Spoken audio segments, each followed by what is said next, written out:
Greetings, Bafetu. I was reflecting.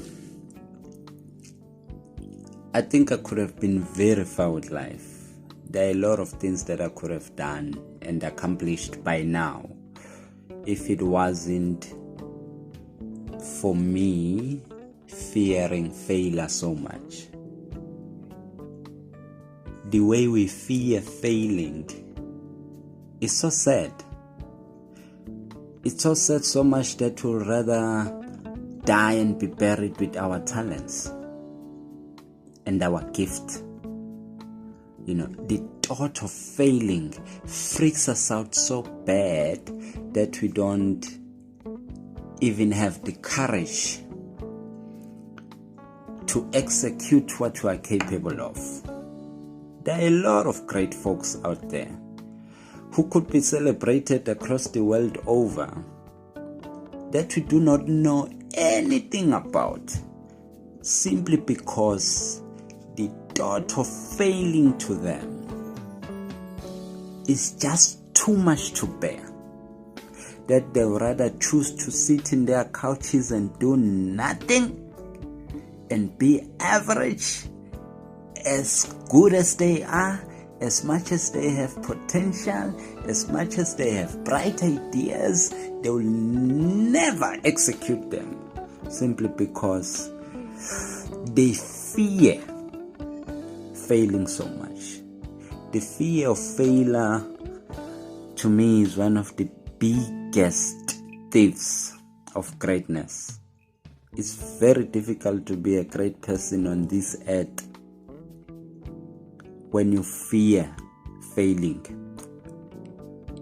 Even the people that we celebrate today, people that we feel like, the people who have made it in life, the celebrities. When you read and get to understand where they come from, you'll realize that failure is a common denominator. They failed. Who doesn't fail? We all fail. No one is great today having not failed at anything. In fact, those who are excelling today, who are experts today in what they are doing, those that we read about in the history books, are those who have been failing repeatedly over those things to a point of mastering them. So to them, they've never been intimidated by failure. But most of us are. And as I'm saying, as talented as we are, we'd rather die and be buried as if we're just average than to face failure. Yet everyone fails at the end of the day. Failure is so normal.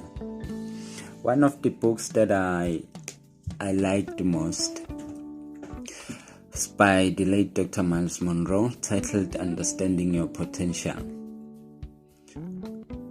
Part of what he says in that book is, buried beneath the soil are dreams that never came to pass, books that were never written,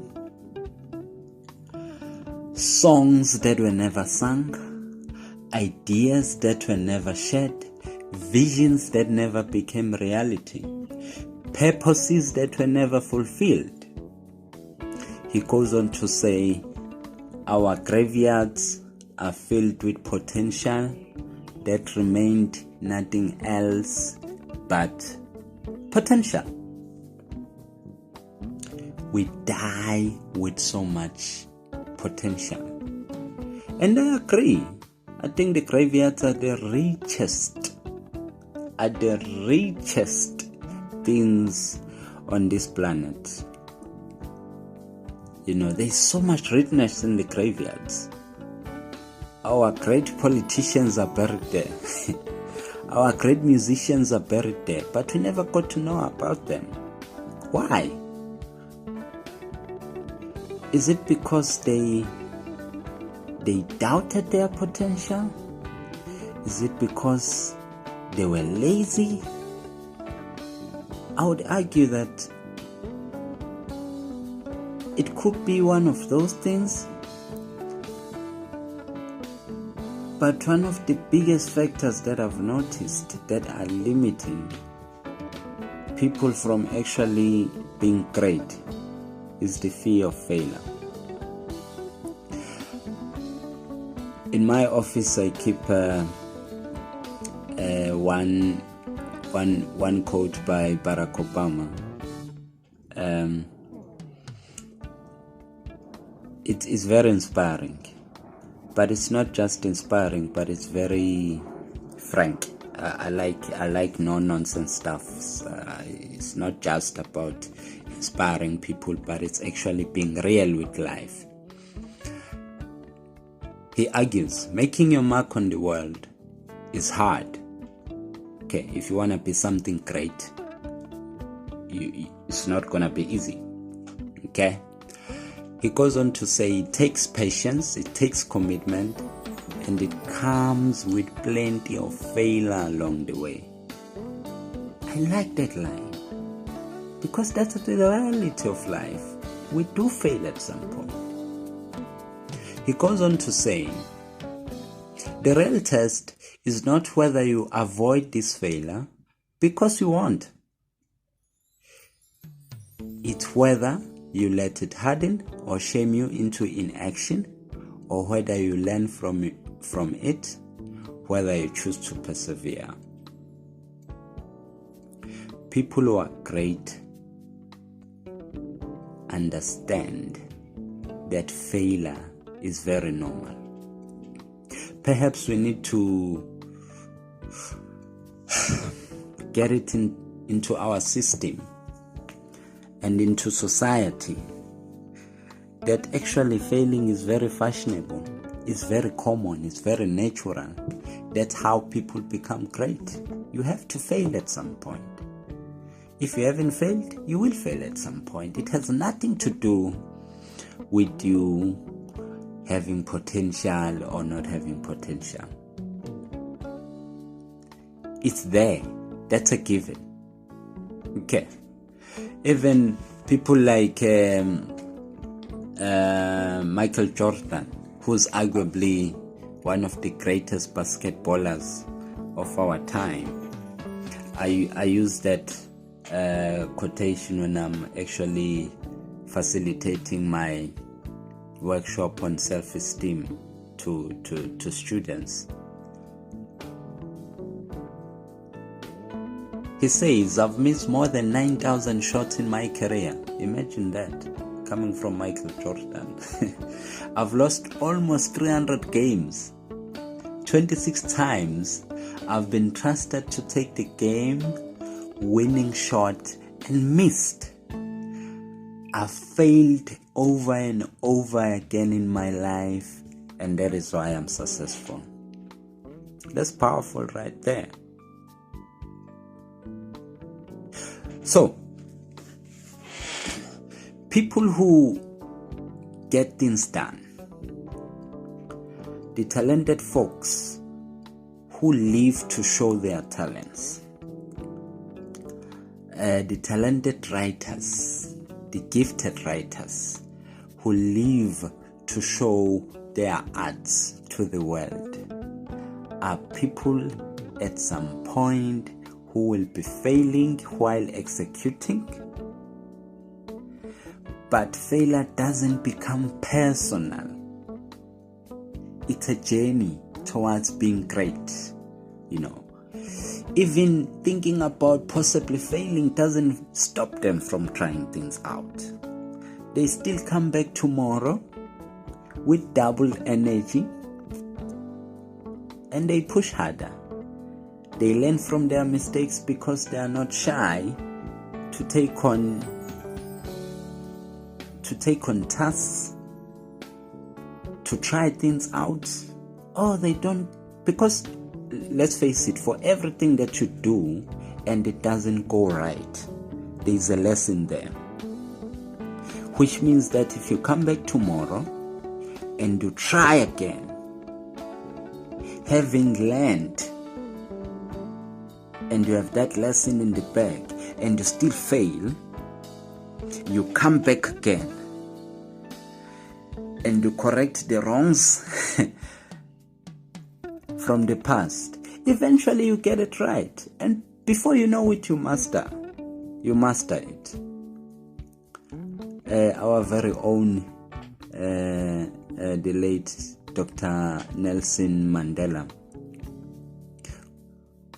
of all the words of wisdom that he uttered during his time,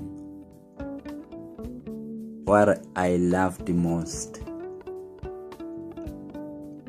were those that said, the greatest victory in life is not in never falling, but with rising with every fall. And that's just the reality of life, Buffett. You will never do things. You'll never come to be great.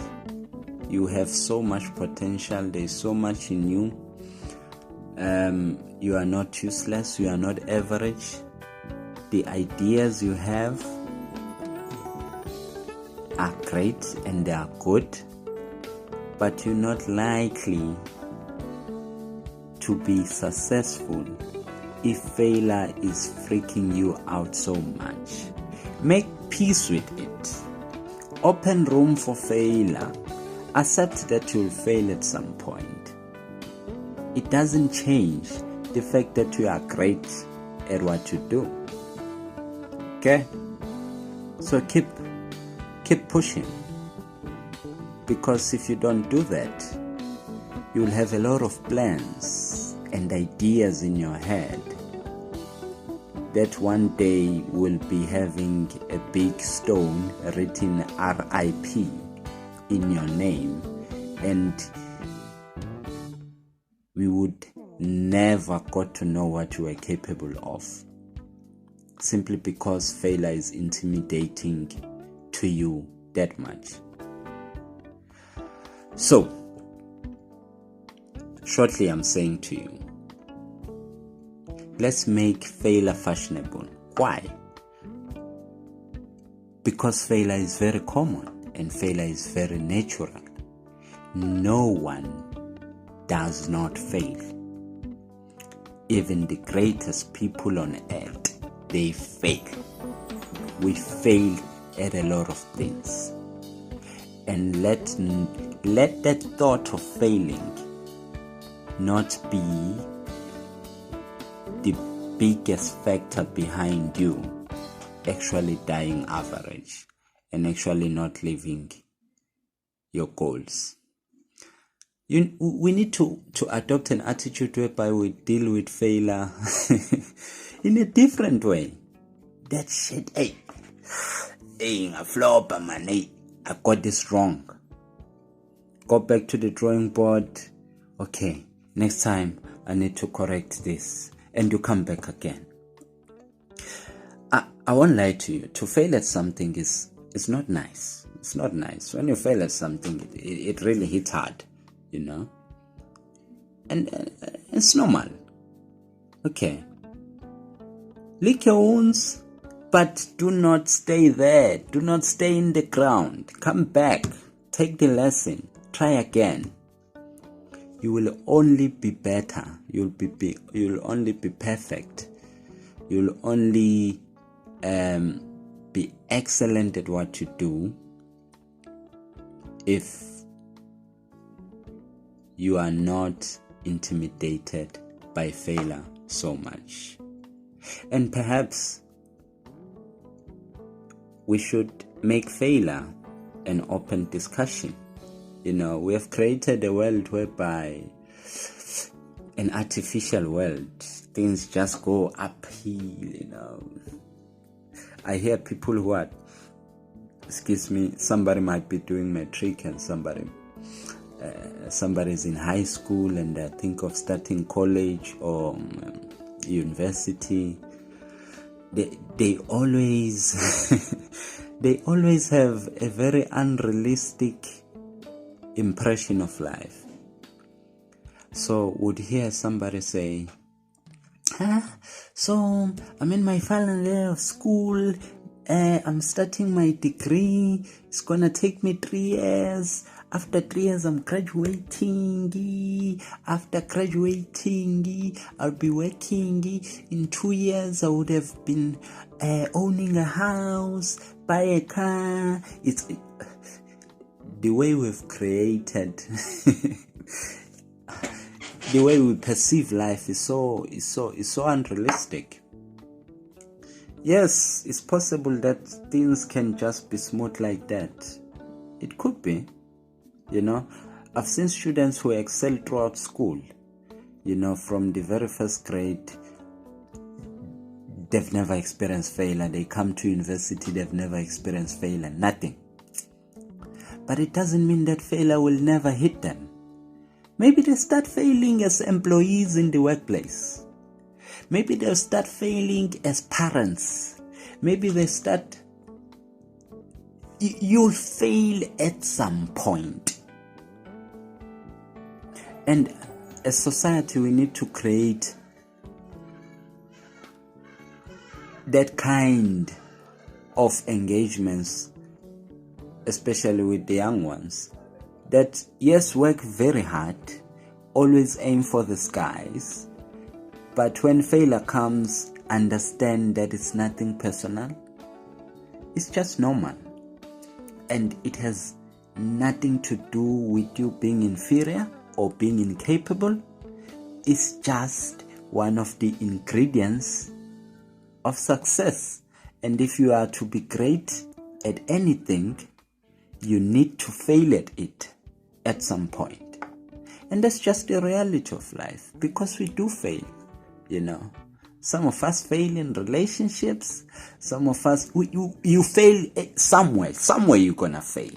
So that's why I'm saying we can make failure fashionable, because failure is so natural and it's so normal. So something so normal shouldn't be in the way of stopping you from being a great person. So, you had talents that you wanted to share with us? Come on, man. Take the courage. Take the first steps. Do what you are capable of doing. You have ideas that you've always carried in your head, because most of us, I'm going to tell you this once, most of us don't have a hard time planning. To plan is not a difficult task, To have goals is not really a hard task for most people. It's the thought of not getting things right that discourages us from actually doing what we feel strongly within we are capable of doing. That's why I'm saying the thought of failure is the biggest thief of greatness. Don't be a victim of it. Refuse. Sharp, sharp.